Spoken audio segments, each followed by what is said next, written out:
Salam, selamat pagi Bapak Ibu dan saudara-saudari semua. Terima kasih kepada Tuhan untuk anugerah kehidupan yang masih kita rasakan sampai hari ini. Bapak Ibu dan saudara-saudari semua, sebelum kita beraktivitas, alangkah baiknya kita terlebih dahulu berserah diri kepada Tuhan melalui doa dan mendengarkan firman-Nya untuk menguatkan kita dalam setiap kehidupan kita. Mari kita berdoa. Kasih karunia dan damai sejahtera yang dari Allah Bapa, itulah kiranya yang menyertai hati Bapak Ibu dan saudara-saudari sekalian di dalam Yesus Kristus Tuhan kita. Amin. Bapak Ibu dan saudara-saudari, firman Tuhan yang menjadi ayat renungan buat kita hari ini tertulis di dalam kitab 1 Korintus 1 ayat 24. Begini firman Tuhan.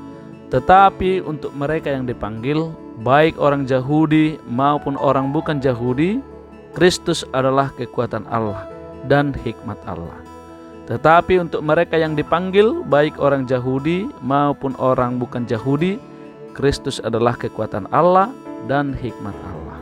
Demikian firman Tuhan. Bapak Ibu dan saudara-saudari, berbicara tentang kekuatan dan keselamatan Allah dalam ayat ini berarti kita berbicara tentang keselamatan manusia. Sebab pemberitaan tentang salib memang adalah kebodohan bagi orang yang akan binasa. Tetapi bagi kita yang diselamatkan, pemberitaan itu adalah kekuatan Allah. Bisa kita baca dalam 1 Korintus 1 ayat 18. Mengapa pemberitaan salib itu adalah kekuatan Allah?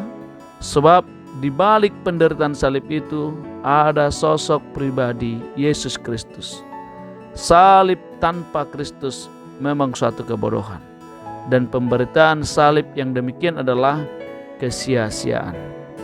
Namun salib yang oleh para rasul dan gereja beritakan menjadi suatu kekuatan dan hikmat Allah karena Kristus.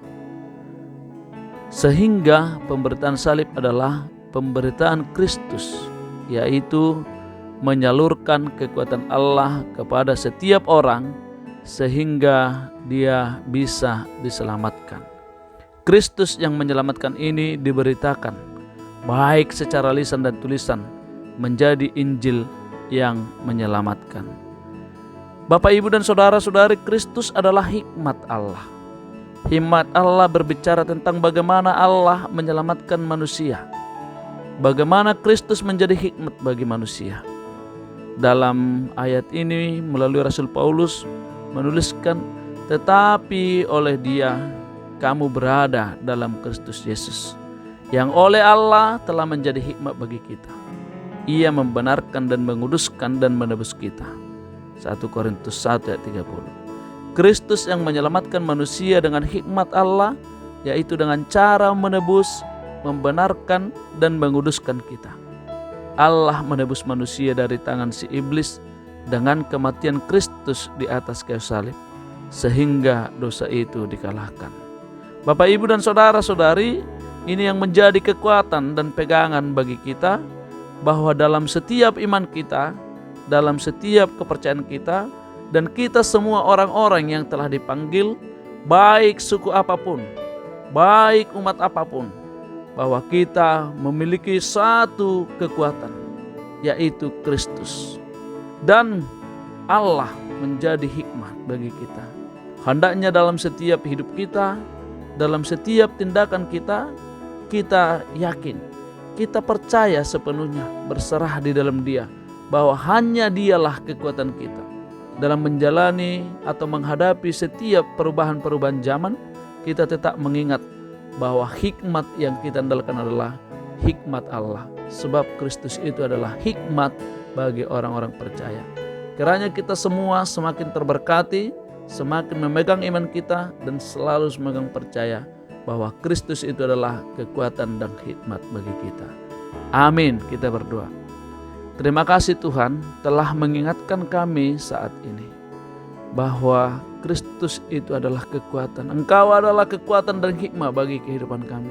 Kiranya Tuhan arahkan, bimbing kami senantiasa selalu mempercayai-Mu, selalu berpegang teguh ke dalam tangan-Mu, Sebab kami tahu ya Tuhan, zaman bisa berubah. Persoalan bisa berubah yang membuat kami goyah atau membuat kami terheran-heran.